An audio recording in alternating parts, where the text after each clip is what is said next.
நண்பர்கள் அனைவருக்கும் வணக்கங்க. இந்த ரொம்ப நாள் கழித்து திருப்பி ஒரு மாதம் கழித்து ஒசூர்லேருந்து ஊருக்கு வந்தோம்.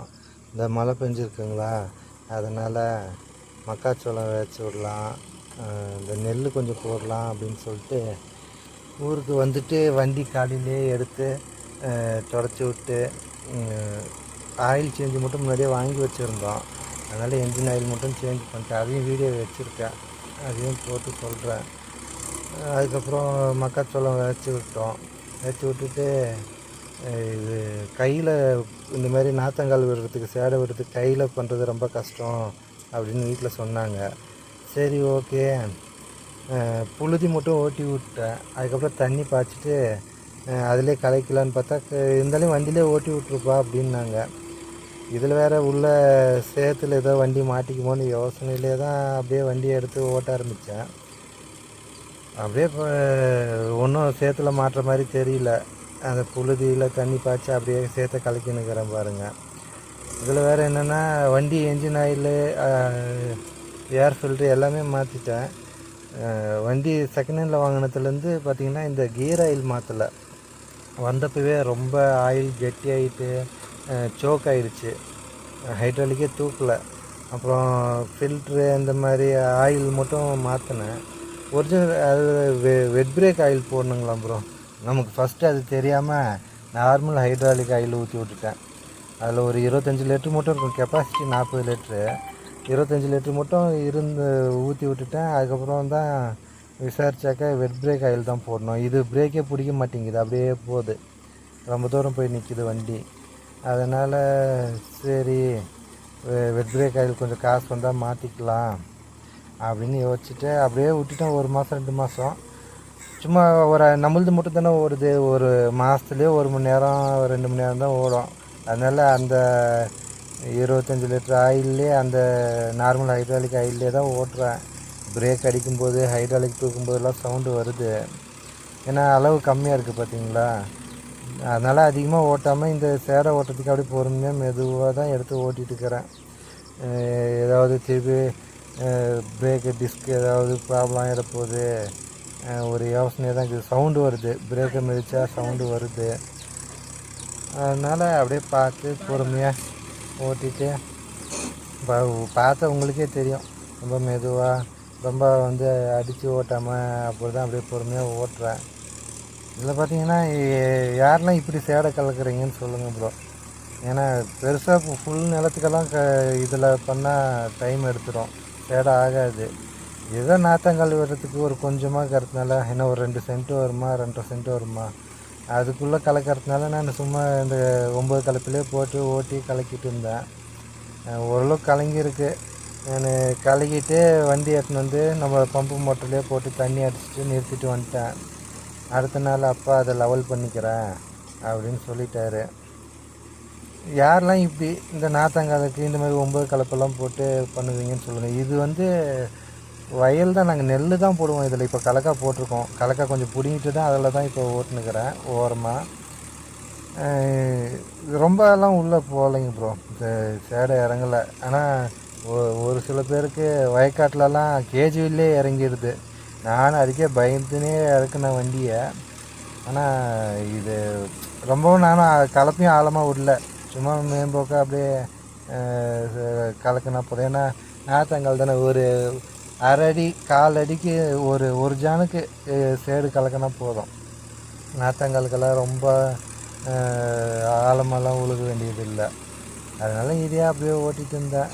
வண்டியும் எதுவும் டயர் எதுவும் பெருசாக போய் மாட்டிக்காமல் ஓடிட்டு இருந்துச்சு பாருங்க.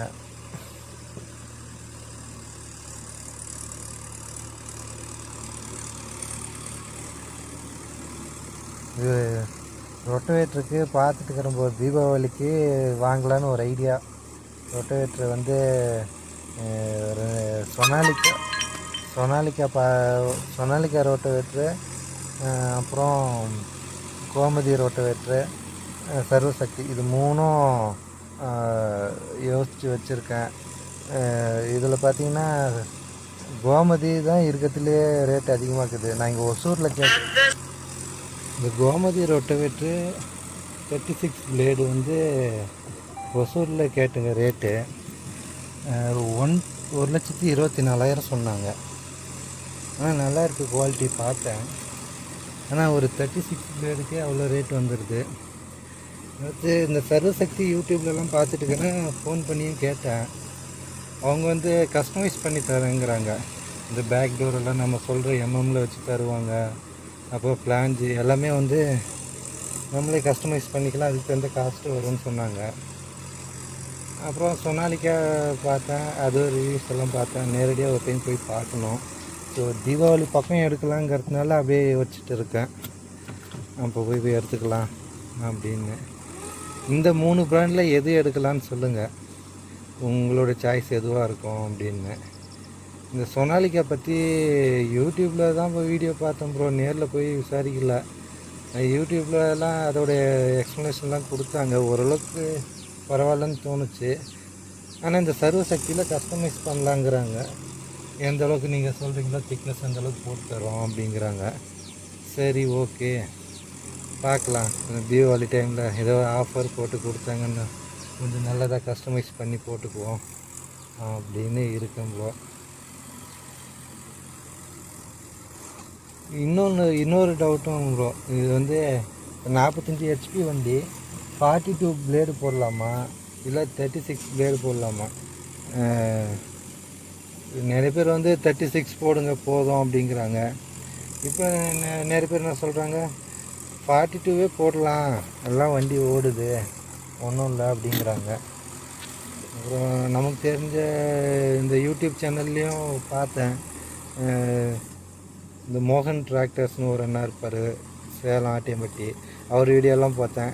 அவரெல்லாம் 575க்கு 36 பிளேடே போடுங்க, புது வண்டிக்கு ஸ்டார்டிங்லலாம் நல்லா தான் ஓடும், அதுக்கப்புறம் லோடு வாங்கும், என்ஜின் அடி வாங்கும் அப்படின்னாரு. பார்க்கலாம்.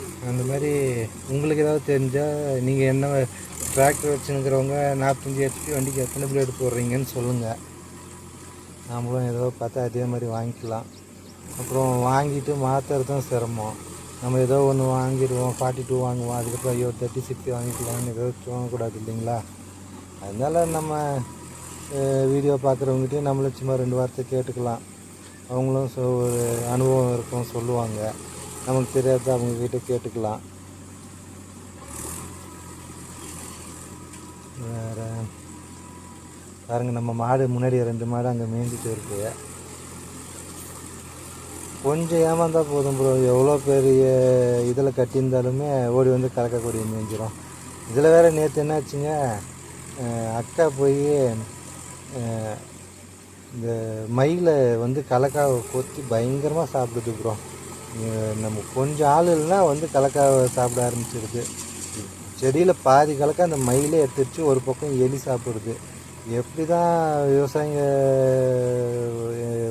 பொழப்பு நடத்துதுன்னே தெரில. பார்த்திங்கன்னா நம்ம விவசாயம் பண்ணால் பாதி மற்ற உயிருக்கு தான் போகுது, வேறு வழி இல்லை. மொத்தத்தையும் லாபத்தையும் பார்க்கக்கூடாது. விவசாயம் பண்ணால் நம்ம வந்து மற்ற உயிருக்கு போக தான் நமக்கு, அது தெரிஞ்சு தான் பண்ணுறோம். இதில் ஒரு மயில் கொத்தி சாப்பிட்டு இருந்துக்குது. எங்கள் அக்கா போய் விரட்ட போயிருக்காங்க. முன்னாடிலாம் ஆள் சத்தம் போட்டாவே ஓடும், அதுக்கப்புறம் இப்போலாம் கொஞ்சம் பக்கம் போனால் தான் ஓடுது. தைரியம் அதிகமாகிடுச்சு, ஒன்றும் பண்ண மாட்டாங்கன்னு. இப்போ என்ன பண்ணுறது, கலக்காச்செடி வாயில் வச்சுக்கின்னு தூக்கின்னு ஓடுதான் ப்ரோ. எப்படி இருக்குது பார்த்துக்கோங்க. அப்புறம் வந்து சொன்னாங்க, கலக்காச்செடியை தூக்கின்னு ஓடுதுடா அப்படின்னாங்க. சரி, எல்லாம் சாப்பிட்டது போக தான் ப்ரோ, நமக்கு எல்லாத்தையெல்லாம் தடுக்க முடியாது. நம்ம வந்து ஒருத்தரே நம்மளே சாப்பிட்டு நம்மளே வாழ முடியாது. விவசாயம் பண்ணணுன்னாவே லாபத்துக்குன்னே நோக்கத்தோடு பண்ண முடியாது. யாரெல்லாம் இதை வந்து ஒத்துக்கிறீங்க சொல்லுங்கள்? நீங்கள் விவசாயம் பண்ணால் மொத்தமுமே வந்து நான் அறுவடை பண்ணி வீட்டுக்கு எடுத்துன்னு வந்துடுவோம் ப்ரோ, லாபம் பார்த்துருவேன்னு யாரெல்லாம் சொல்கிறீங்க? ஏன்னா எல்லாருக்குமே தெரியும், விவசாயம் பண்ணிட்டாவே குருவி, நெல் போட்டாலும் சரி, எது போட்டாலும், கம்பு போட்டாலும் குருவி சாப்பிடும், அடுத்து இந்த மாதிரி மயில் சாப்பிடும். நெல்லெல்லாம் சாப்பிட்டுருந்தா கூட பரவாயில்ல ப்ரோ, கலக்காய் தோண்டி எடுத்து சாப்பிட்றது ப்ரோ, செடியே பிடிங்கன்னு ஓடி போயிடுது ப்ரோ. அந்த மாதிரி எல்லாமே போனது போக தான் நம்ம வீட்டுக்கு எட்டுன்னு வர முடியும். யாரெல்லாம் இதை ஒத்துக்கிறீங்க சொல்லுங்கள்? பாருங்கள், அம்மா வந்து பார்க்குறாங்க. எப்படி சேடை போதுமா என்னன்னு சொல்லுவாங்க. ஓகே ப்ரோ, நன்றி ப்ரோ. வீடியோ பிடிச்சா சப்ஸ்கிரைப் பண்ணுங்கள். நன்றி, வணக்கம்.